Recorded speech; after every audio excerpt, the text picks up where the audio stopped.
All right.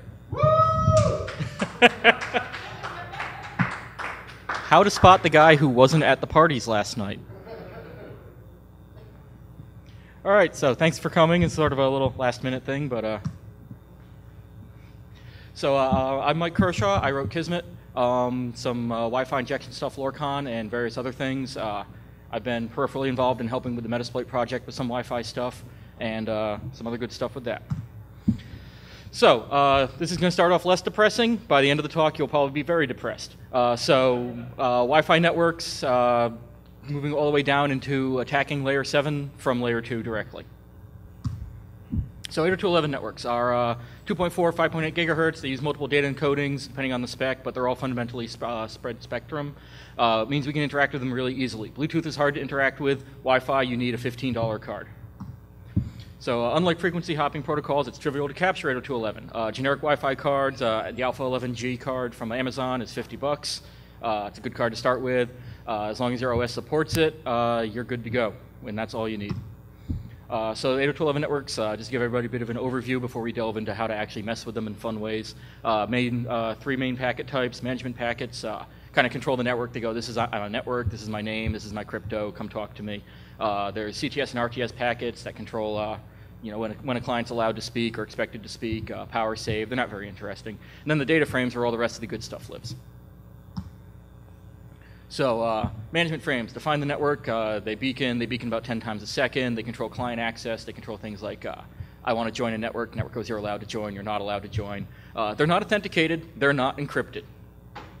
Yeah, that's a good idea. So they're going to seek to address this in the future, but the standards still haven't been fully ratified. And they'll require updating everything to do so. Data frames contain, surprisingly, data. They might be encrypted. It might have layer 2 encryption like WEP or TKIP or AES. It might have data layer encryption, SSH, VPN, whatever. All that's optional. If you're on a Starbucks network, it's all open unless you encrypted it.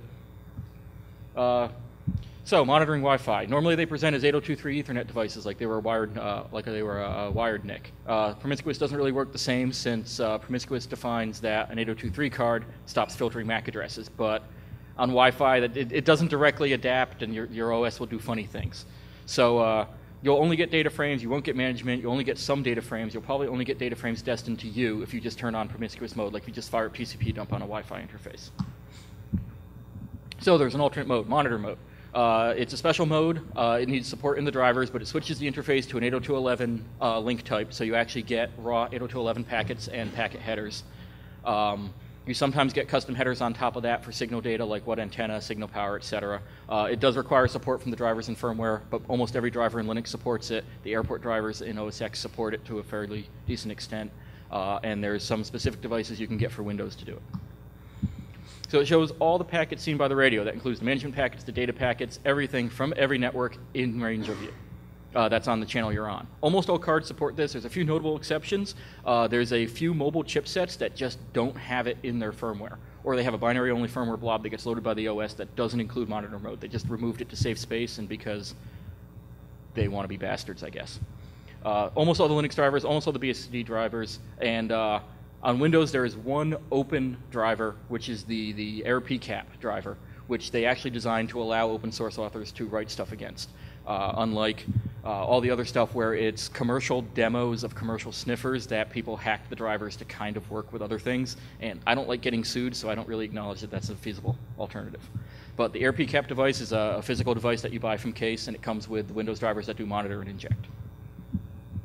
So we get all the packets. It doesn't matter if they're encrypted. We get the encrypted data. It doesn't matter if people try to hide the network. We'll see it if it's talking at all.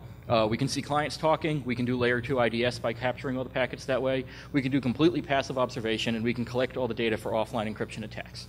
So, if your crypto might not, fall in the first 5 minutes, but I've got enough data to crack it, I can spend a week on it. So the packet format you get, 802.11 headers, which are unencrypted. The length of the 802.11 packet varies a little depending on the type of packet. Management frames are all 802.11 header. There's no real data in them. Data frames have the headers and optionally encrypted data. When it converts to 802.3, they do an address conversion. So 802.3 have source and destination MACs, and that's it on your wired Ethernet. 802.11 have 3 or sometimes 4 MAC fields, the source, which is the client or the AP talking, the destination, which is the client or AP it's going to.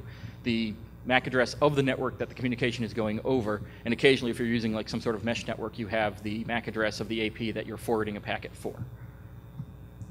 So multiple AP, roaming is multiple APs with the same network name. The client assumes the network name is a common network. Everything named Linksys must be the same network so it can peer between them with no problem, whether or not that's true.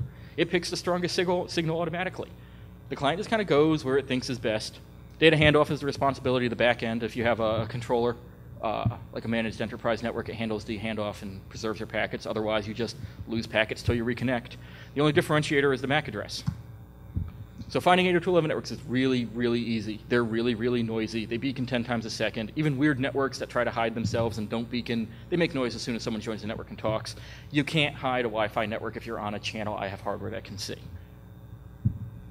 Clients are constantly looking for networks to join, and they'll usually tell us every network they'd ever like to join. It's just as easy to find them as it is to find the networks. And they're really noisy when they can't find a network because it'll just, Windows will sit there and go through the list of every network it's ever connected to and go, are you there? So you just put the card monitor mode, requires an OS with monitor mode drivers. If you don't have one, you could just use Backtrack or Pen2 live CDs, fire up Wireshark and TCP dump. Kismet does all that for you already. So moving on to the actual interesting stuff, now that we have a bit of a background. We've got a pretty good idea about 802.11 security by now. And by we, I mean the security professionals. Everyone in the room should have a pretty good idea about, you need to secure your APs. You don't just run an open network at home, et cetera, et cetera. Even the great unwashed are kind of cluing in a little bit. I mean, in general, the encryption percentages on networks just around are up. A couple years ago, it was like 5% were encrypted at all. Now it's probably 20% are WEP and about 20% or 30% are WPA. It's actually getting a little bit better. So Wi-Fi is secure in proper deployments. WPA Enterprise with per-user authentication, per-user keying for the encryption, mutual authentication via certificates, you can do Wi-Fi securely. We've got a pretty good crypto system. WPA CCMP is as yet unbroken. TKIP's showing flaws. They said it was going to be good for about 8 years. It's been about 8 years. It's beginning to fall down. This is okay. Move to CCMP. Move to WPA2 with full encryption. You'll be okay. WPA Enterprise is secure if you do it correctly. Opportunities for failure exist. If you allow the users to look at assert themselves and decide if it's a good idea, your user is probably not going to decide it's a bad idea because they want the internet, as Josh proved. TKIP will eventually fall. At some point, it will be cracked as badly as WEP is now, I'm sure. So AP defense. We've been doing AP defense a long time. We know how to do this now. It's not that interesting anymore. Best defense is a strong network again. I mean, WPA, done. Yeah, people can DOS you. Big deal. You have an IDS overlay so you can monitor for conflicting spoofed access points. You can do client protection so you know this user was valid on your network. Defend them when they join a hostile network. It's not that hard to do. Inter-client traffic can be blocked at the AP. Defending clients on a strong network is easy because every client has their own crypto key, which means you broker all their communication between each other. It's easy. Defending clients on an open AP, on the other hand, is incredibly difficult. So when you have a strong AP, you still have some denial of service attacks. Management frames are unprotected. Spoof the AP, tell the clients go away. Or just flood the channel with garbage and everything falls down. Really only defense against that's a crowbar. You take a crowbar, you find the people doing it, you hit them with the crowbar, and your network starts working again. This is how we do it at conferences usually. But I mean, denial of service isn't that interesting. They don't get data from you. They just mess with you, and then you hit them with a crowbar. So messing with 802.11 is really absurdly easy. Again, management frames are unprotected. Open networks are unauthenticatable because there's no authentication or protection on them. It's all shared media because it's all in the air at the same time. Avoiding nasty networks requires smart users. Users aren't really that good at making smart decisions. The operating system doesn't help you. I've seen Linksys before. I'll join that and get an IP. That's a great plan, assuming the user even knows what to look for. I mean, users like free Wi-Fi. Who wouldn't want to join a network called free public Wi-Fi? One time this probably existed as a real network, but there's a bug in Windows for many, many years where it goes, I can't find that network. I'll make it into an ad hoc network and let other people join me. That must be the proper action to take here. So someone else joins the ad hoc network, and now free public Wi-Fi is in their favorite list. And then Windows goes, I can't find this network. I'll make another ad hoc